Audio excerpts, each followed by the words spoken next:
नमस्कार, मैं तनु सिंघल आप लोगों का अपने YouTube चैनल संस्कृत पाठ में स्वागत करती हूँ। आज हम बच्चों पार्ट 3 का अभ्यास कार्य करेंगे, क्योंकि हमने पार्ट 3 का सरलार्थ अपने पहली वीडियो में कर लिया था। ठीक है।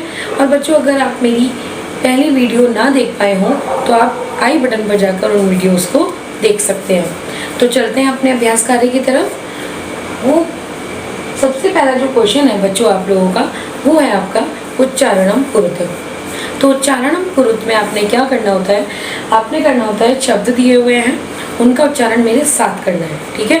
तो पहला शब्द है आपका फलम, ग्रहम, पात्रम, पुष्पम, द्वारम, विमानम, कमलम, फलम, सूत्रम, छत्रम, भवनम, जलम।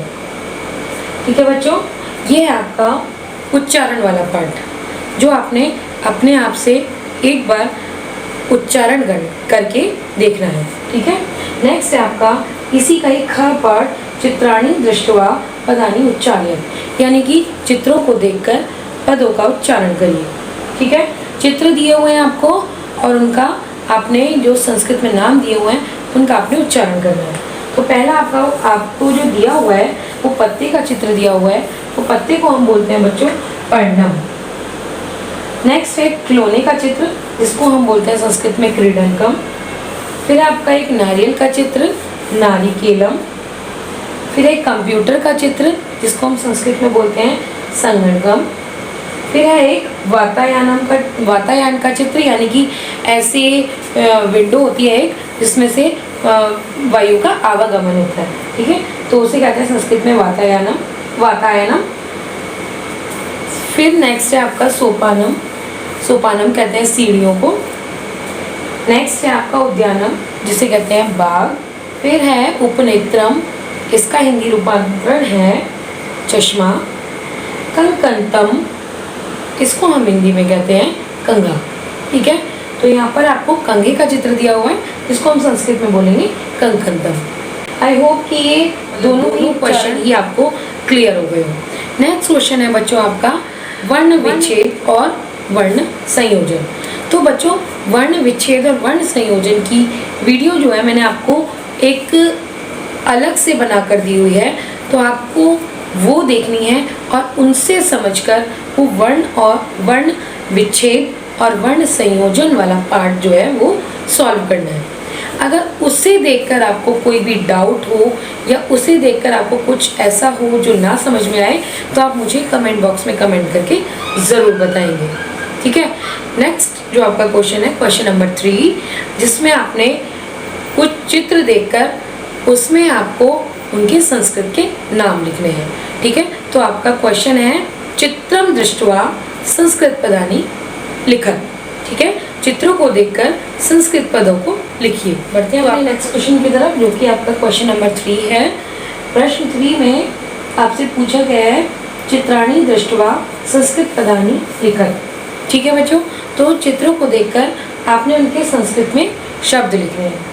पहला शब्द है आपका आम्रम, यानी कि एक आम का चित्र बना हुआ है और उसको हम संस्कृत में कहते हैं आम्रम। दूसरा चित्र है आपका पत्ते का, जिसको हम संस्कृत में कहेंगे पर्णम। तीसरा चित्र है आपका पंखे का, जिसको हम व्यजनम बोलते हैं।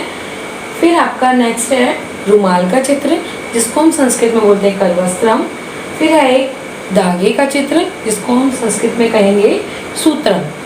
फिर लास्ट में आपको एक छाते का चित्र दिया हुआ है, जिसको हम संस्कृत में बोलेंगे छत्रम। ठीक है बच्चों, आई होप कि आपको समझ में आ गया होगा। फिर अब पढ़ते हैं अपने क्वेश्चन नंबर 4 की तरफ। क्वेश्चन नंबर 4 में आपसे कुछ चित्र दिखाकर कुछ प्रश्न किए गए हैं। तो आपका प्रश्न है चित्राणि दृष्ट्वा उत्तरम लिखत, यानी कि चित्रों को देखकर उत्तर लिखिए।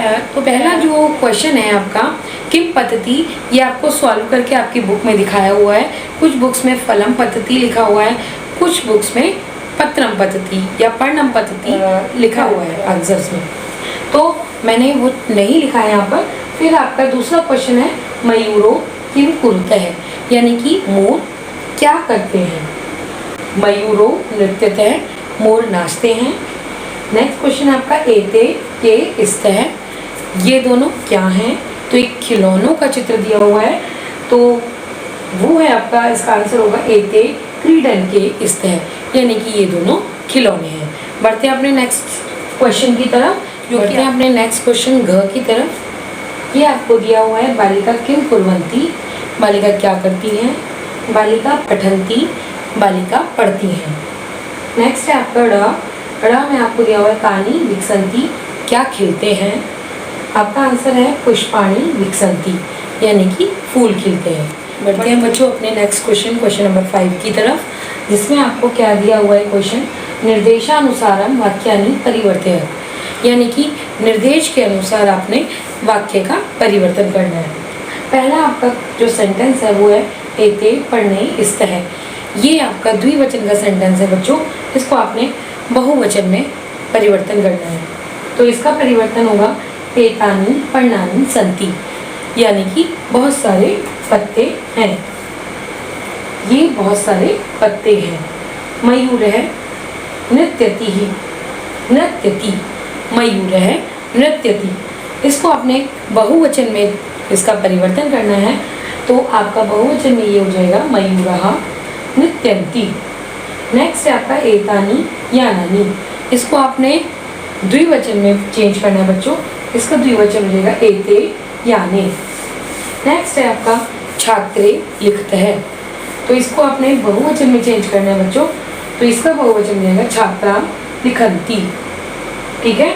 नारिकेलम पतति, इसको आपने द्विवचन में चेंज करना है, तो इसका द्विवचन होगा नारिकेले पततः। ठीक है बच्चों, आई होप कि आपको ये समझ में आ गया होगा। नेक्स्ट है आपका प्रश्न नंबर 6, जिसमें आपने कुछ मैचिंग्स करने हैं, वो मैं आपको कराती हूँ मैचिंग आपने कैसे करनी है। तो बच्चों अब बढ़ते हैं हम अपने क्वेश्चन नंबर 6 की तरफ। इसमें आपने क्वेश्चन जो दिया हुआ है आपके लिए, वो दिया हुआ है उचित पदानि संयोज्य वाक्यानि रचय, यानी कि उचित पदों को जोड़कर वाक्य की रचना करो।